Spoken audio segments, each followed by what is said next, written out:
الأنبياء والمرسلين نبينا محمد عليه أفضل الصلاة وأتم التسليم وبعد.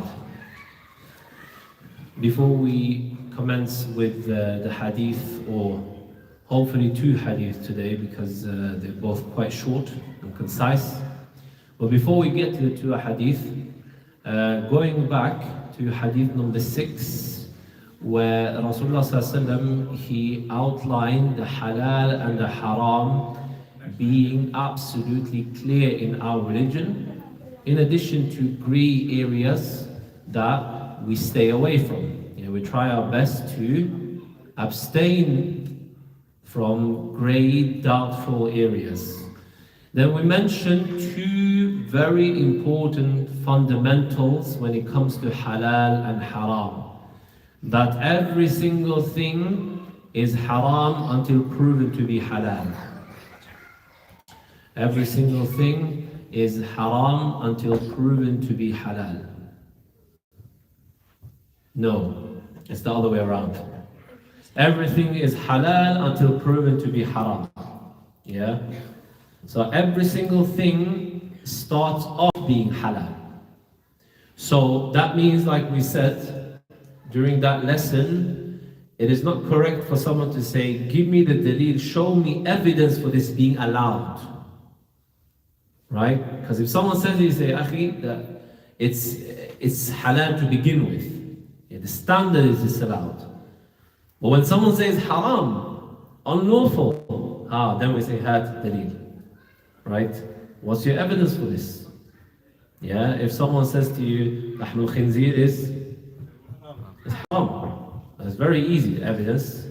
Right? حرمت عليكم الميتة لحم الخنزير. Yeah. At the same time, there are rulings that are mentioned to us and then exceptions.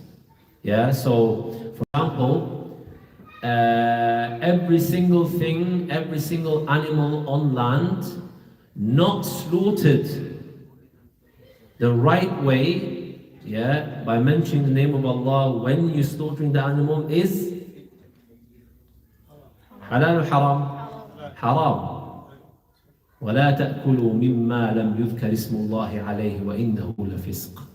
Right? Don't eat from that which has been slaughtered without the mention of the name of Allah Azza wa Jal. طيب, what about fish? What about fish? Do we have to get the fish out of it? Bismillah Allah. What if you find the fish dead, mayta? Dead fish. You can't eat it. No, you can't eat it. Why you say? هو الطهور ما الحل ميتته. الحل ميتته. Right? So the general rule is حرمت عليكم الميتة. But then Rasulullah hadith then makes an exception again. Except if it's in the bahar, if it's found in the ocean. Okay? So every single thing starts off being halal until proven to be haram. Now when it comes to ibadat, that ruling is twisted, the other way around. Every single thing is unlawful except that which is legislated by Muhammad Rasulullah sallallahu alayhi wasallam. Right? So in the salah, we pray exactly as he legislated. We're not allowed to add or subtract. Yeah? So in ibadat, just to make the qaida and the wording used easier, everything in worship is haram until proven to be halal in worship. Other than worship, everything is halal until proven to be haram. Right? So this is what we covered when we said إِنَّ الْحَلَالَ بَيِّنْ وَإِنَّ الْحَرَامَ بَيِّنْ. The halal and the haram, they are clear. And then we said between them there is a mutashabihat, a grey area. What did we say about mutashabihat and grey area? How do we approach grey areas? We dive head in. Stay away. We stay away. Yeah, the one who stays away has preserved his honor and his religion, that which is doubtful. And ironically enough, that's got to do with today's hadith as well, emphasis on this point. We'll get to that. So the grey area, and the analogy you mentioned is like the shepherd purposely taking the sheep close to the end of the boundary of his land. When you purposely keep doing that, eventually what's going to happen? The sheep, the flock, they're going to cross the other side, going to land that does not belong to you. Yeah, the analogy given by the Messenger sallallahu alaihi wasallam. So as for today's hadith, hadith number 11, الحديث الحادي عشر عن أبي محمد الحسن بن علي بن أبي طالب رضي الله عنه سبط رسول الله صلى الله عليه وسلم وريحانته رضي الله عنهما قال حفظت من رسول الله صلى الله عليه وسلم دع ما يريبك إلى ما لا يريبك رواه الترمذي والنسائي. Reported by Imam al-Tirmidhi and Nasa'i rahimahumullah, hadith number 11 from the 40 hadith Imam al-Nawawi, on the authority of Hassan, the son of Ali ibn Abi Talib radiallahu anhu, who was what to the Messenger sallallahu alaihi wasallam? Who's Hassan ibn Ali? His grandson. His grandson. Nephew. Ibrahim, come on. You want to wash your face? Come back. His grandson, radiallahu anhu, Hassan and Hussein, right? Hassan, the son of Ali, the son of Abu Talib. Abu Talib is Rasulullah's uncle. Yes. So they're cousins. Ali and Rasulullah, they're cousins. The grandson of the Messenger, he is narrating the hadith.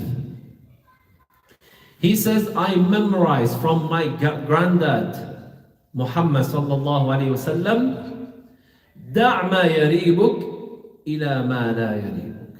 Leave that which is doubtful for that which is undoubtful. Leave doubtful matters, any type of doubtful matter, leave it, exchange it with that which is undoubtful. Yani matters that there are no doubts in. This is why we said it's slightly connected to the previous hadith. Leaving doubtful matters. Yeah? So, when it comes to doubtful matters in the religion, then generally, first of all, when speaking about that which is not right, i.e. those grey areas from before that we mentioned in other hadith, whenever you fall into a grey area, there are times, alhamdulillah, and a sign of one's iman that your heart feels distressed. You know, when you feel that this is not right, this doesn't sit well with me. This is where you're doubtful. This thing that I'm doing, is it the correct thing to do or is it not the correct thing to do? Maybe it's not the correct thing to do. You know, you feel that in your heart. Alhamdulillah, sign of a live heart, and your heart is not dead. Yeah? So the heart inclining towards that which is the truth, towards Iman and Islam and the path of Allah Azza wa Jal, warns you when you get close to the boundary. Yeah? When you get close to the boundary of Allah Azza wa Jal, when you get close to that line, you feel that, you know, this is not right. And you begin to doubt yourself. As soon as that happens, that kind of a scenario or anything similar to it, leave that which is doubtful and replace it with that which there is no doubt in. Yeah, very important to keep in mind. This is the first scenario when it comes to getting close to the boundaries, because this hadith covers the previous one with the grey area, but goes more in depth. Goes more in depth than that hadith, and we'll get to that. So that's with regards to that specific scenario when you get close to the boundary of Allah Azza wa Jal and you find it doubtful, you leave doubtful matters. Right. The next scenario is when you're presented with two valid opinions. When you're presented with two valid opinions. Number one, do we go for the most difficult one every time? If there's two valid opinions, you can take both. One is easy, one is difficult. Go for the easy one. We go for the easy one, ahsan. This is what Rasulullah ﷺ taught us. يُرِيدُ اللَّهُ بِكُمُ الْيُسْرَ. Some people, like we covered before, they have this tendency thinking that you always have to go for the more difficult one. That's going to align with the truth. But that's not what Islam teaches us. This is not what our Prophet ﷺ teaches us. He would choose between ease and hardship, the easy way out. Okay? So for example, when you're traveling, how do you pray your salawat? It's mashaqqa, it's difficulty, you're traveling. How do you pray? All of the salahs are shortened and there are no sunnah prayers. Some people think, so you're saying, I'm not sure, I shouldn't pray my sunnah then. One of the brothers, he said, no, but what's wrong if I want to pray my sunnah? What's the answer to this? What's wrong? I want to pray extra sunnahs. Why should I leave my sunnah prayers? The answer, simple. Rasulullah left the sunnah prayers. There's no one better than him. We can't be anywhere close to him. We follow in his footsteps. He left, made it easier when he's traveling, as an example, yani, and we do the same. And like I said, this hadith refers to leaving those gray areas, but even more in depth. As a general qaida, a mu'min always at all times stays away from ash-shak, anything doubtful. Holistically, when you look at the religion, in a lot of different scenarios, you find it continuously being recommended and stressed that you stay away from shak, that you're a certain individual. When you make decisions, when you're praying, when you're going, when you're coming, when you're sitting, when you're standing, everything is done with certainty. Right? And we see the remnants of this. For example, in the salawat, if you make a mistake in salah, now your mind goes into state of ashak, doubt. Did I pray 4 rak'ah? Did I pray 3? Should I stand up? Should I not stand up? Happens all the time. Because it's been recommended, stressed that we stay away from shak, obviously shaitan tries to be a hero, so he tries to introduce more shak. What happens when shak gets into the mind? You become stressed, you can't focus, your link with Allah Azza wa Jal becomes damaged. Yeah, when you becomes a person of shak, when you're doubting everything. I don't know if I did my wudu right, I don't know if I came right, I don't know if I did wudu. There are people like this, by the way. Yeah, this is all from shaitan. We are told to remove shak straight away. And we've been given remedies to remove doubtful matters. In the salah, what's being taught to us? If you think, is it the 3rd or the 4th rak'ah? Pray another one. Smack shaitan in the face. Pray another one, and then prostrate. Sajda to sahw. Khalas, done. Shak is gone. When you want to make an important decision, any decision in life, a major decision, what's being taught to us? Al-istikhara. So as soon as you make a decision, istikhara, subhanAllah, is one of those things where it's not taught as much as it should be. When at the time of the Messenger ﷺ, the companion says, كان النبي صلى الله عليه وسلم يعلمنا الاستخارة في الأمور كما يعلمنا السورة من القرآن.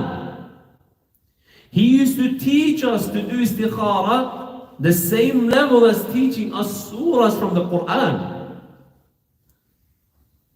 To that extent, why? Because a Muslim, a mu'min with istikhara would never be doubtful. You're always able to leave doubt, shak, and be certain. Because when you want to make a decision, let's say you're buying a car and you don't know if you should buy it, you should not buy it. So what you need to do for the istikhara now to remove a shak, doubt. Shall I, should not? And you sit there hours, it takes from your time and you're stressed and you can't focus on other things. No. You pray 2 rak'at, extra prayer, nothing. There's nothing specific to be recited, it's not just normal 2 extra units of prayer. Straight after, you raise your hands, you make the decision first. A lot of people, they think, you know what, I'm going to do istikhara, then at night time, if I dream of a car, then I'll buy the car. If I dream of the car being damaged, that I shouldn't buy the car, right? So some people, it's a misconception that they're going to see in the dream. Perhaps you see in the dream because of thinking about the car the whole day, but it's not that the dream affects your decision. Your decision is to be made before praying istikhara.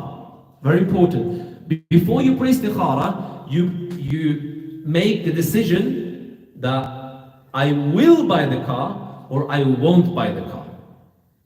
Right? And then you pray your istikhara, and there's a specific dua in the books, and even when you search online you can find it. You make that dua, and then afterwards you go ahead with whatever you decided, no matter what it was. Whether you're gonna buy it, you go ahead with it, and whether you're gonna leave buying it, you leave it. If you meant to have it, something will happen and you end up getting it. If you're not meant to have it, you can try everything. Something happened, the guy calls, he goes, oh, I changed my mind. Or you hear something new about the car, and now you feel like, okay, I shouldn't buy this. You know? Something will happen because of the istikhara. But an istikhara can never be wrong. Yeah, that's the important thing to remember. Istikhara, you're asking Allah Azza wa Jal from His ilm to guide you specifically to the right path that you've chosen. So an istikhara can never ever be wrong. It is another misconception. Some people say, Akhi, maybe your istikhara was wrong. La, it's not good to say this. Because you're saying that the taqdeer of Allah Azza wa Jal is wrong. Let's say you bought the car, but then you crashed the car. You say, Akhi, yeah, this, see? You didn't wait to see the car in your dream. Right? You just prayed and went and no. You were meant to buy it. You were meant to crush it. Why? Allahu A'lam. Everything that happens in your life is for your khair. Everything that happens in your life is for your good. وَعَسَىٰ أَن تَكْرَهُ شَيْئًا وَخَيْرٌ لَكُمْ. Perhaps something is bad for you, apparently bad for you, but in reality is good for you. Rasulullah says, إِنَّ الْأَمْرَ كُلَّهُ لَهُ خَيْرٌ. Strange is the matter of the believer. Everything that happens to the believer is for his khair. Everything that happens to you is for your khair. So you end up buying the car, but you crash the car maybe the day after. You were meant to buy the car, you were meant to crash the car. The wisdom behind it, why? Maybe you'll know there and then. Maybe you know after a couple of days. Maybe you never know. Maybe you'll find it Yawm al-Qiyamah. Okay? So it's not right for you to say istikhara is wrong. Istikhara cannot be wrong. Saying this is wrong in and of itself. Because you're saying that taqdeer of Allah Azza wa Jal, you asked Him to guide you, and He guided you towards whether you bought it or not, and that guidance from Allah is wrong. Is it right to say this? No, it's not right to say this. Okay? So hopefully we all understand the way istikhara is done. And obviously you can do a few istikharas if you want. There's no problem in doing extra istikharas if a person wants to do that. As long as you don't overdo it, because that in itself is doubtful. That's not how you're supposed to do. You make the decision, pray the istikhara, and you go for it. Khalas. That way, doubt is eliminated. Yeah? And shaitan goes in a corner and starts crying.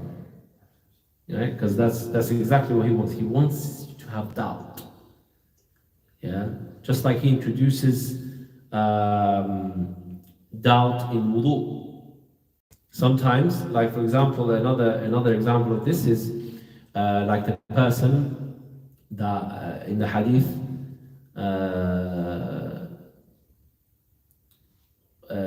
أنه شكى إلى النبي صلى الله عليه وسلم وجع يجد. No, he basically he didn't know if he passed wind or not in salah.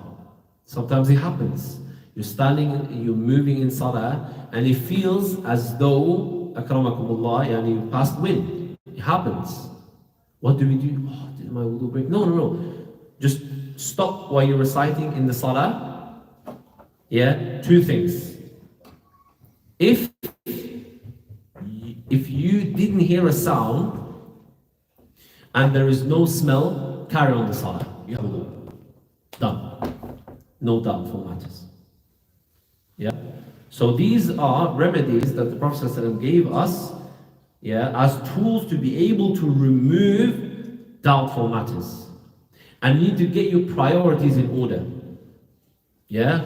You need to have certainty and your priorities in order, where you start off with the highest of obligations and you move your way downwards, rather than starting down. Even if you pray the whole night, but then you sleep and then you don't pray Fajr, is there any point in that? No. You start with the Fajr prayer, you make them on point and you're certain with them, yeah? All doubt with regards to the obligations are gone before you commit to the voluntary, not the other way around. You can fast 11 months of the year, for example, as an example, but if you don't fast Ramadan, is that going to do you anything? No. Because you start off with the obligations, then you work your way to the voluntary acts. So yeah, we replace as a general rule doubtful matters with that which has no doubt, with certainty. That is hadith number 11. Right? Should we move to hadith number 12? Well, question at the end. So when do you go with certainty, yaqeen, and when you go with غلبة الظن, which what you think is probably correct? We'll do at the end, inshallah. Question at the end, because we still haven't finished. طيب, hadith الثاني عشر. Hadith number 12. This was hadith number 11 about doubtful matters. Now hadith number 12.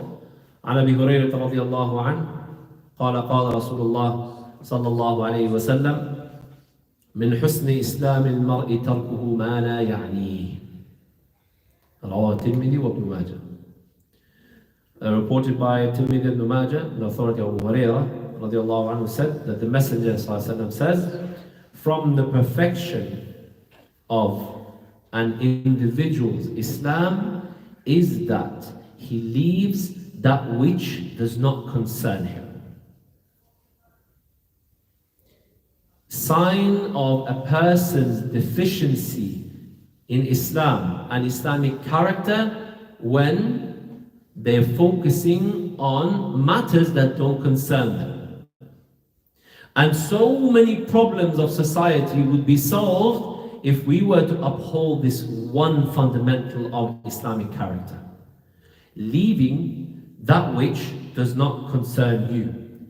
Concern, yeah, يعني in the hadith, that which has nothing to do with you and does not benefit you, neither in this dunya nor in the hereafter. No matter what rule they've got, the ahkam of that is separate. You know, like if there's a difference between sitting and talking nonsense, right? There's no benefit in that. And sitting and doing ghiba, backbiting. There's also no benefit in that, but obviously that's way worse. Yeah? So, matters that cross the boundary of that which doesn't concern you can come in many forms, practical forms that we can understand better in our times. Number one is gossip. Oh, gossip. And obviously we know that the sisters do that way more. Unfortunately, the brothers nowadays, they do gossiping as well. I don't know what's happened to men, but men become like that as well. So, in general, gossiping. Try and find out what this one person did, what this one said, why did he go to that person, you know? Gossiping, trying to find out the latest news about every single person, wanting to know everything about everyone you know. So much time, potential wasted, energy wasted on trying to meddle and gossip and trying to find news about others. Yeah, when it's family matters that concern you and your family, that's separate, obviously. But then most of the time that's not the case. A lot of the time we find that people go out of their way trying to find out other people's secrets, meddling in their lives, hearing what one person did. You know, some person may not be okay with another person, then taking negativity about that person from him, taking it that person, you know, adding fuel to the fire. Namam. Yeah, the person does namima. La yadkhulu al-jannata namam. Namam, a person that does namima, i.e., they go to one person, oh, you know what, he said this about you. And then you get angry because you're already not good with him. Then you say something, then I go to him, you know, he said that about you. And then you get more angry, and then, you know, fueling the fire. That's called namima. And Rasulullah says, La yadkhulul jannata namam. The namam, the one who spreads namima, they will never enter Jannah. And you know, generally, when you focus on yourself and your akhirah and your family, you'll find yourself at peace. You find tranquility and relief and free time, productivity and relaxed mind, because you don't care. You blocked out everyone. That should be, you know, the character of the mu'min. That you don't care. Okay, someone said bad about me, I don't care. He gets the sin. You know, he gets the sin. Some ulama, they even would take gifts. They heard a person talks bad about them, he doesn't go, you know, oh, khalas, this beef, we need to park and that. Like, no. They would buy gifts and go to the house and be like, you know, you're giving me ajr, I want to give you a gift. Yeah? So these matters can solve, you can see how many problems of society it can solve by just focusing on yourself, building yourself, and being productive, rather than wasting so much potential on he said, she said, he did, she did, we did, they did, they said, why, when, how. Why waste potential and energy on useless stuff? There's nothing to do with you. Also, another thing that's very bad character, yeah? Pay attention to this. When you see two people talking, don't try to go inside the conversation. It's very bad manners. It's bad manners. Yeah, when general ijtima', obviously you need to use the head, that's why we have a brain in the first place. You know, when you see people, a lot of people saying, that's fine. But then when you see like there's two people, they're speaking in the corner, you can go say salam, how are you, and that, and then you get the feeling that, okay, I shouldn't just jump in the conversation. Try to jump, who said what, okay, what? Yeah, try to jump into every single conversation. This is not good manners. This comes under this hadith. What they're speaking about does not concern you. Leave it. And you have nothing to lose. If they talk about you, they're getting ajr, negative. If they're talking good about you, you're a good person, so that means you're also getting ajr. Why? You're not losing out anything. You know yourself, as long as you know that in front of Allah Azza wa Jal, You're not a sinner, and you're not deficient, and you're trying yourself, everyone can say whatever they want to say. Yeah, shouldn't concern you. You know, a lion does not busy itself with the opinion of the sheep. Right? When you're a lion and you're productive and you're on mission, you don't care what the sheep say about you. Let them talk. Who cares? Honestly, who cares? You know, once you learn to let go, you'll find yourself at peace to the point that you say, I might be high, out of just being in a state of tranquility. When you leave that which does not concern you, in your family, in your friends, yeah, and you find that when you try to meddle, you degrade yourself. You degrade yourself because among people you'll be known as the person who does that. They will say, Fulan, oh, he always jumps in the conversation. He always tries to listen. This is another thing. Guys, this evil habit of trying to listening everywhere. Who says what? Standing outside doors, standing close by, try to listen. This is not good manners. You know, all of these things that we mentioned, we try to stay away from them, and we try to become upright people. Yeah, character, akhlaq, adab, they come before the message of Islam. 40 years of pre-prophethood compared to only 23 years of the actual message. Building his character. As-Sadiq al-Amin.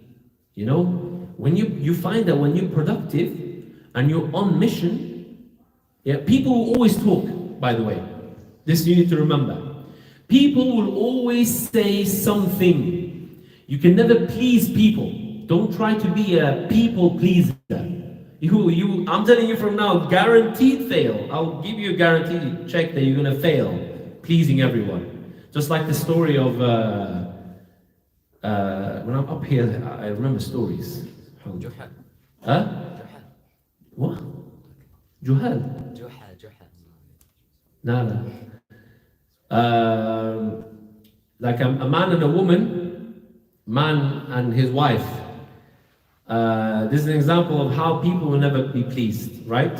So a man and his wife, they are traveling. So at one time, she's on the donkey and he is walking in front. She's sitting on the donkey. So people are like, what is this? You know, donkey can fit 2 people. Why does he have to walk? You know, they can take turns. Why does his wife have to be there? Or he's like, he just wants to please his wife. So then the next scenario, the man sits on the donkey and she's walking. Say, look at this guy. Look at this guy. He's sitting on the donkey and he makes his wife walk. This is what you call an ahmaq, right? This is an idiot. Like, okay, the next scene, they both sit on the donkey. Look at these 2. Poor donkey. Poor donkey. They're causing so much pain to the donkey. In the next one, they're both walking. They're both walking, they lift the donkey. Look at these fools. Right? So, no one will ever be pleased. No matter what you do, you're right there, Mirani.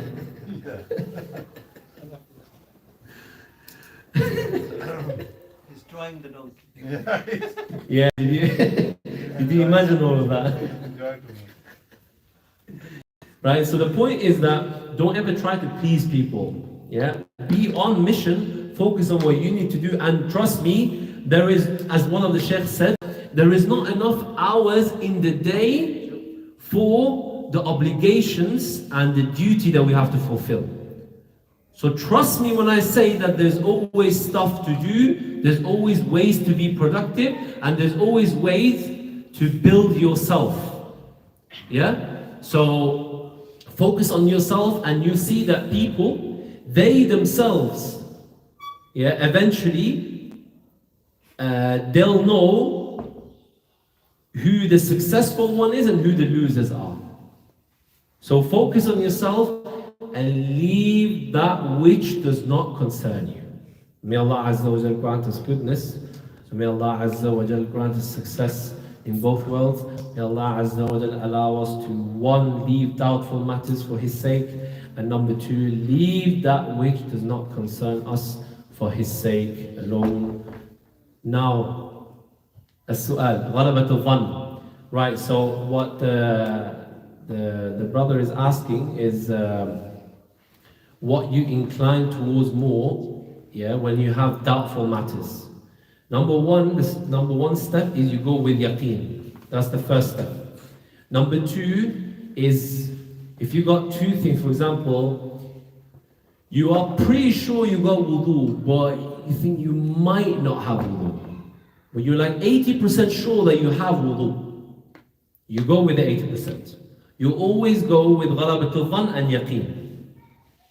The issue is when it's 50-50. And now you need to eliminate the shak. So, if you have shak in your tahara, if you have shak whether you did wudu or not, go do wudu.